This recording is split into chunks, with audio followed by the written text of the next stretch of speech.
because you're wearing multiple hats. Everybody knows that in a business, you can't do everything yourself. You need a partner, you need a team, everybody to focus on one thing and make that happen. When you're a one-man show, you could do everything yourself. What happens is that you cap yourself. Because the thing is that if you're doing everything yourself, you're gonna miss something. Welcome to The Cutting Edge Show, a business and construction podcast. I am your host, Carlos Guerrero. Enjoy the show. Welcome to The Cutting Edge Show. Today we have Ramses. Ramses is a business owner in tile. He's been in business for 6 years, and today he's here because he needs help to get out of the hole. He's actually trying to grow the business. He has some trust issues, some communication issues, but we're bringing this show to you guys so you guys could learn. Maybe you're in the same situation as him and you want to go from here to here. So we're going to basically give him some tips to basically grow his business and pass the issues that he has going on in his business. Ramses, welcome to Cutting Edge Show. How are you, sir? I'm doing good, Carlos. Thank you. Thank you for having us. Excellent. Well, thank you for being here. Absolutely. I want to go ahead and start with, tell us your story and tell us what happened to you that you became a business owner, and then what has been your struggles. Okay. So we first started off as a floor installer helper. We fell in love with the craft, to be honest. It's a passion for me. I love installing. I love the outcome that we give a home, the feel for the home, and the client expectation once we're done. So I did fall in love with it. I was a helper. So we started into wanting to grow and wanting to do our own thing because I did want to follow the footsteps of the installer that I was working with. And so we started getting out there, started making a name for ourselves, started making connections with clients, potential contractors, and we really just took it off from there. When you say we, who are you referring as we? Because you keep saying the word we. We as a small business owner, we tend to say as I, because we do a lot of things. Multitask, marketing, invoicing, everything. When you first start a business, it's all you. Okay, and then from there you get. So from which I'm gathering from you, you were working for another tile company, doing the actual help. Doing the actual help, not the installation. Correct. Okay, yes. So you started as a helper. I started as a helper. How long ago was this? This was probably in 2016, 2017. Okay, so then 2016, 2017, like, okay, I love doing this. I love doing the tile installation. I have the passion for it. Absolutely. What made you decide, let me leave this job? Because it was a job for you, right? It was my steady job, yeah. Okay, it was your steady job. They pay your bills. And you said, let me leave this job. What did you see that you're like, you know what, I could do this on my own? So I was very passionate about what I wanted to do, and I believed in myself a lot. Okay. And I had a buddy of mine that worked at a renovation company, and I kind of reached out to him to see if we could kind of connect and collab and do a couple projects together. He was, yes, absolutely, let's do it. And that's where I first started taking on projects from him. So I had the chance of really going out and getting big projects from the beginning. And it was a really big help because I just didn't go out there. I honestly didn't struggle at the beginning because I had a lot of help from him. Okay, so he was like your mentor. He was like my mentor. He inspired you, he was your mentor because he was doing what you want. Eventually what I wanted it eventually to do. Exactly, yes. Okay, so then you leave your 9-to-5 job or your tile installer job, and Correct. Then this guy is mentoring, which actually, mentoring is a great thing that you did because it gets you from point A to point B much faster with less mistakes. Absolutely. So you have this mentor, he started feeding you some leads. Absolutely. Right? Yep. And then he started kind of like coaching you on what you needed to do. What happens next? Exactly. So we started connecting, we started doing the jobs. The homeowner client, the project manager of his company, super proud of the work that we were doing. So now, let me get this straight. Were you working together with him? I was not working together with him. Okay. He was working at an office and he would pass on the leads to us. Okay, because I love how you keep saying we. We comes later, by the way. We comes when you have a team and stuff like that. Correct. I just want to make sure that, I am understanding properly. Right. So you're basically your own business, you open your little corporation. Correct. You have your friend that he has a business, Correct. Established business. Correct. Right, and you kind of learning from him. Correct. He's basically feeding you leads that he doesn't want, or maybe he just wants to give you as a referral, whatever the case was. Right. He's feeding you leads, which, by the way, when you start a business, that's one of the most important things. Like in a construction business, there's 3 foundations of the business. You got the marketing, You have the sell, and then you have the operations. Correct. So you're basically, your friend was helping you with the marketing because he's giving you leads. Exactly. Okay, so he's giving you leads, and now you are doing what? You're doing the sell and the installation? I'm doing the sales and the installation, correct. But we also, since it was big projects that he was throwing at us, from experience of my previous jobs, I knew a couple installers that would actually come and help us out. Okay, So we were a team at the job sites. how big was the projects that you started off with? So our first project with that company was in Miami Beach in Waterway. Okay. It's a small community island. It was a 24 by 48 staggered marble, polished marble, and it was about like 5,500 square feet. Okay, so you have a big area, so 5,500 square feet of I had a this. big area, and that was just the interior. We also did the balconies, which had a top deck, a second floor balcony, and a front porch. So roughly that in dollar amounts, gross income, that was like a what?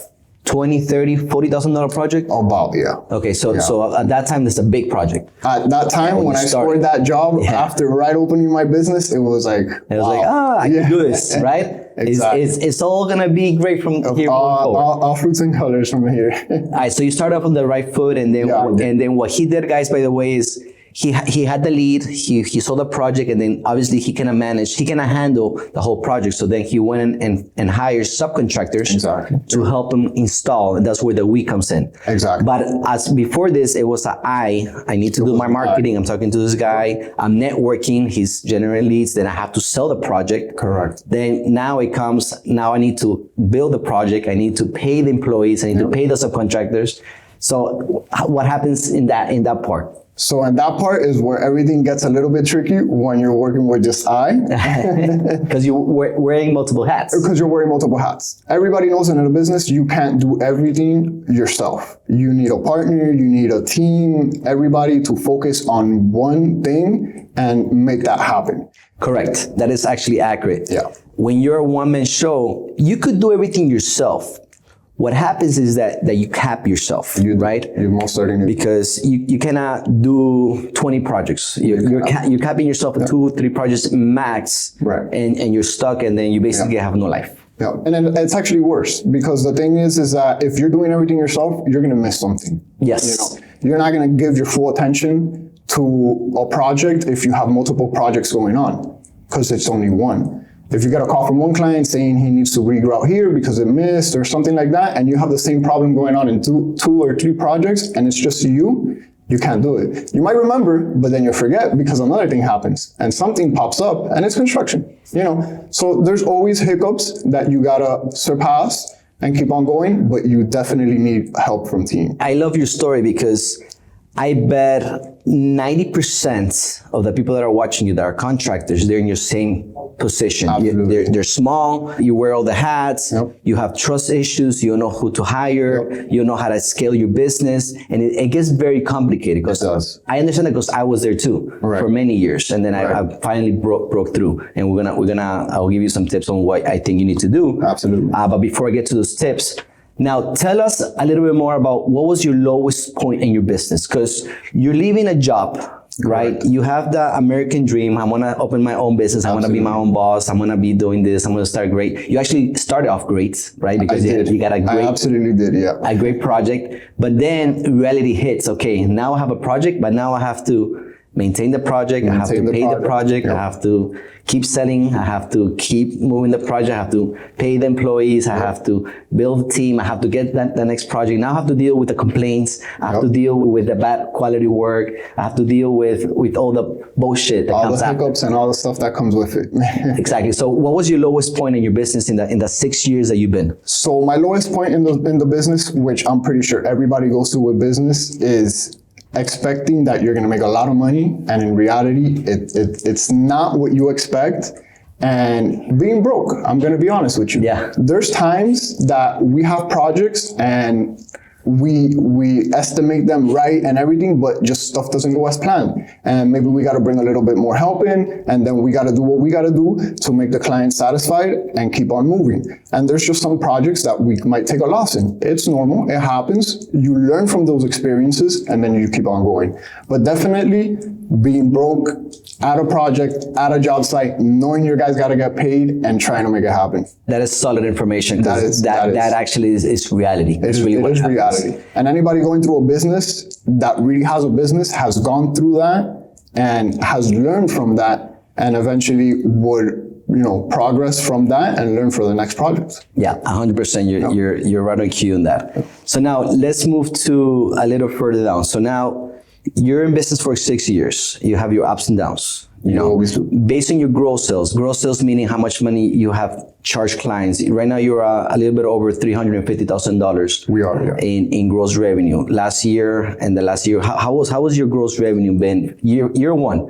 you have $40,000 in the first project. Correct. Right. So year one was roughly maybe about like 150K. Okay. Year two? Year two, maybe about like the same, maybe 30, 40,000. So 150, year two. 150. Year three, we had a low year three, because it was kind of like we dropped a little bit. Year three, you dropped. So we're kind of managing what we could do. We're seeing what we did differently. Okay, so you started here, you're here, and then you go here. We're dropping a little bit. Year four. Year four, we're getting back up to it because we're doing a little bit different strategies. You're back to year one. We're going back, exactly. We're back at year one, at year four. Exactly. Okay, year five. Year five, we're already working. We're already doing a little bit better than better. Yep. Year six. Year six, we're at the best that we could do right now, and we're just growing and growing. Okay, so basically it took you 6 years to go from $150,000 to $300,000. Exactly. Now, for the people that are watching,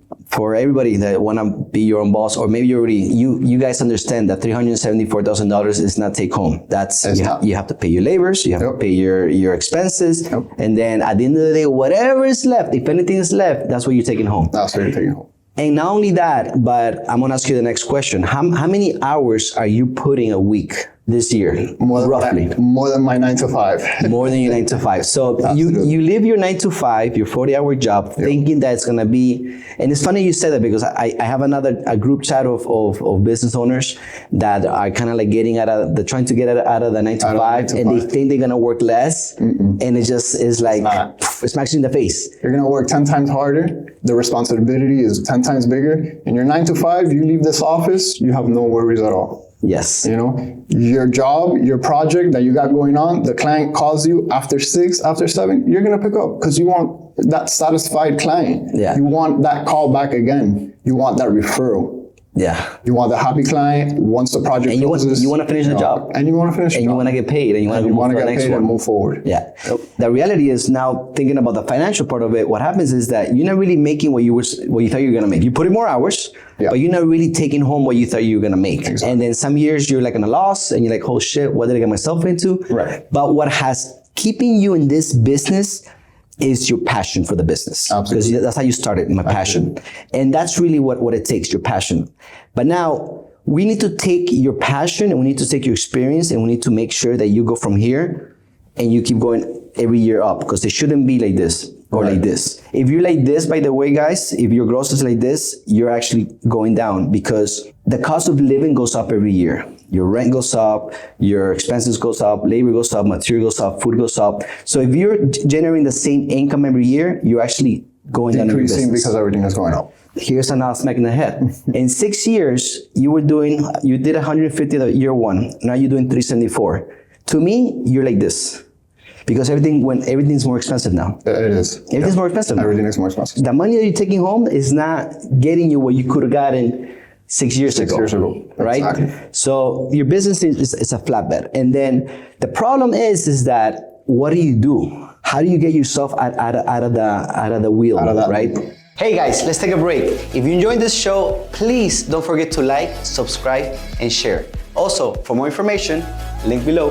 Let's go. And the good thing about you is that you're young. You're 26, Yep, correct? I am. So you're 26. You have the time, but you're gonna see how fast time passes by. It does. So I am actually glad you're here because you're seeking help from somebody who's been there, and that is the best thing that you guys could do for yourself. Seek help, get mentor, learned, so that you could avoid the mistakes. So now, let's talk about one of the biggest things that you have right now is the trust situation. Correct. Okay. Now, give me more information about that so that people can understand, because I cannot tell you everything because it's too much. I want to give you some valuable information so that you could literally apply tomorrow and get yourself out of that, or at least start taking the steps. Correct. So what is your situation right now in your business? How can I help you right now in your business? So what we want to accomplish in our business is someone to kind of take over my position, which is doing the estimates, doing the walkthrough with the clients when a finished project is done, for I could focus more on getting the next job and having my crew taking care of the current jobs that we have, wrapping them up, and then we can move on forward. Okay, so I think your mind is right on points, because the idea of you, the business owner, given the responsibility of estimating paperwork and stuff like that, and you, the business owner, is having more time to focus on the sales, on the revenue, it's by far more important. So I think you're heading the right direction. Now, the problem that you're having is that you don't have a process or system to hire the right person for the job. Correct. So this is what you need to do, okay? Number one, you know exactly how to do the job. You trust yourself on doing the job, yes or no? Absolutely, yes. You do, okay, because that's very important, guys. You have to trust yourself that what you're doing in the job makes sense, because if you don't trust what you're doing and it's not effective, you need to hire somebody with experience so that they could create the process. But if you feel in your heart that you know what you're doing, that you know exactly how it needs to be done, then this is what you're gonna do. Step number one, you have to write down a job description, a title. What is gonna be the title? Because you mentioned a lot of stuff, estimating, bookkeeping. You need to create a title. And it's okay to create a title with multiple hats, because when you're small, you're not gonna be able to afford in your business, you're not gonna be able to afford somebody that has 15 years or 10 years in accounts, or 15 years and 10 years in estimate. You're not gonna be able to afford that. So you need to be able to hire somebody that could fulfill a couple of hats, spots, right? So in your thing, you want to hire somebody that could do the estimates, but in addition could do the accounting. Is that what you said? The accounting, yeah. Okay. That could do the accounting as well. So this is what you need to do. You're gonna write a job description. You're gonna give it whatever title you want. You could use Google. You could use ChatGPT. It's just a title. Right. Then on the title, you're gonna write down the responsibilities. Like, what does this job title needs to do? What are the primary responsibilities, right? This person, you're hiring a person for this position, and they're in charge of making sure that all the estimates are accurate, submitting the estimates. They're in charge that the books are accurate. They're in charge of data entry. They're in charge of accounts receivables. They're in charge of accounts payable, and then they're gonna basically take over that. Absolutely. Okay, so you have the responsibilities written down. So when you start the hiring process, they understand exactly what they're jumping into the business for. Absolutely. At the same time, this is all together, you need to write a step-by-step process on how to do the estimate, how to do the billing, how to do accounts receivables. And if you don't have that, do you have a system for your estimating? Do you have a system for your billing? Do you have a system? We use QuickBooks. Okay, so QuickBooks is a great tool, and I actually use QuickBooks. It is. It's a great tool. Yeah. Now, the most important thing about QuickBooks or any platform that you guys get is going to be the setup. You have to make sure that you set up correctly, because if it's not set up correctly, then the information you're gonna put in is not gonna give you the reports that you want. The right information. Correct. So now, if you feel really strongly that your setup is set up correctly, then you could start doing a step-by-step how to use QuickBooks the way that you want to use QuickBooks, right? Because QuickBooks, it could be very overwhelming if you don't know how to use it. Exactly, but for business, in your business, you could use the basics, which is perfectly fine. But now you have to write step-by-step on how to enter a estimate, how to create an invoice, Correct. how to receive a payment, how to use items, if you use items, how to use an expenses, Correct. how to use the charge accounts, how to reconcile your accounts with the bank. You have to create a process for everything that you do. That I do, correct. If you don't do it, if you don't write it down, you will never ever be able to train somebody to do it, To pass it on. and step out of the position. Yep. So once you create the job description, once you create the step-by-step on how to do the QuickBooks and how to do the estimates, now and only now you are ready to start hiring somebody for the position. You cannot hire somebody for the position if you don't have everything in set place. Exactly. And if you don't have your stuff set in place yet, that's okay. But start doing it. Start setting it up. Start setting something that works for your business. Start setting stuff out so that you can do it, you can test it, and then you're able to bring somebody in. Now, the next step, you have your job description, you have your how to do everything that you need them to do. Your next step is gonna be, you're gonna post Indeed is great, LinkedIn, you're gonna post an ad for a job opportunity. And then you're gonna come up with a salary or a commission. In your case, it could be, maybe a salary and a bonus based on KPIs, meaning KPIs is key performance indicators. So you're gonna have to come up with what that is. And there's a lot of stuff in Google and YouTube that could help you with that. Can help out. Yeah, Right. we actually have a business called Cutting Edge Mentoring that we could also teach you with us stuff like that, and we could talk about that more later. Absolutely. But at the end of the day, so once you put your job description, now you need to start interviewing people. Do you have an interview process? So we do. We do have our own office, which is our showroom as well, where we display our tile. Okay. And so we do, if we have new hires, we would take them to the office and we just have a little interview, a couple questions and stuff like that, see if they're really into what they would want to do, if it's something they're interested in. And then we'll just normally take it from there. Okay, so here's a golden nugget for you guys. When you guys interview in your position, again, I'm talking to you, I'm talking to Right. people that are in your position, your small business, your very small business, right? You need to interview people, not because of experience. A little bit of experience is good, but more about the commitment level. Correct. Right? More agree. about can you trust them, like their ethics, I agree. where do they come from, what are they looking to do, where you want to take this company to. Exactly. Once you find people with that right mindset and skills that they're gonna commit, they're gonna be there for a long time, then that's the people that you wanna hire. You're not gonna find the perfect person. No. You have to build them. Yeah. You have to build them one at a time. I mean, but it's probably better to build them 2 or 3 at a time, but Right. you have to build them one at a time. So you're gonna hire somebody based, and you should have a process for hiring. Like, what I do is I'll do a Zoom call first. Okay. Right, to make sure, and then we'll bring him to the office. We have in person. We kind of give him like a little test depending on the role, just to Right. kind of ask them. We kind of ask them questions about their commitment and what do they think about the stuff like that, and then we choose who we want to bring into the team, because that is very important. A lot of people complain about, I can't find the right person, and nobody cares, and you're right. You're not gonna find the right person. You have to build them. You have to build them. But you could find the right person that has the right commitment levels, that has the right skill sets that you're looking for. Absolutely. Okay. And give them responsibilities. I think when you give someone responsibilities, they're going to take it into their own hands. Like, I got to do this. So it has to get done. Exactly. Everything. So responsibilities to a new hire is sometimes good, sometimes bad. It depends on on which person you got right for the job. But I think it's a big role as well. Yeah, absolutely. Yeah. So then the next step, once you hire them, now it becomes you have to have an onboarding training, and you have to have training to make sure that they're learning your steps, to make sure that they're learning your system. And then eventually, 2 to 3 months after your training, you could start letting go. Got it. But that's a process. It's That a is a process, process, yeah. right? In order to do what you want to do, you have to go through the process. Unfortunately, there's no magic wine and somebody's there.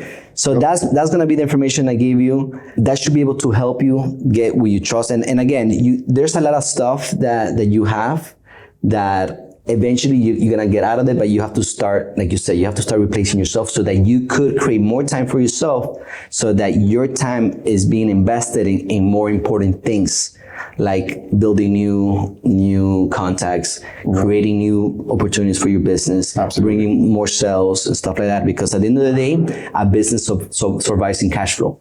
So if you don't have the volume of work and you cannot keep the projects moving forward, and you cannot pay your guys and pay yourself, then you have no business. Right. Absolutely. Guys, by the way, if you're enjoying this episode, don't forget to like, subscribe, and share with somebody like him. Maybe there's a lot of people that need this information. Maybe that's where they are. So share this information, and hopefully you continue growing.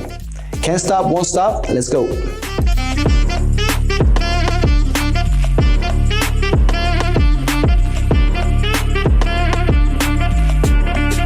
Hey, if you want to be part of the show, go to cuttingedgeshow.com. Link below. See you soon.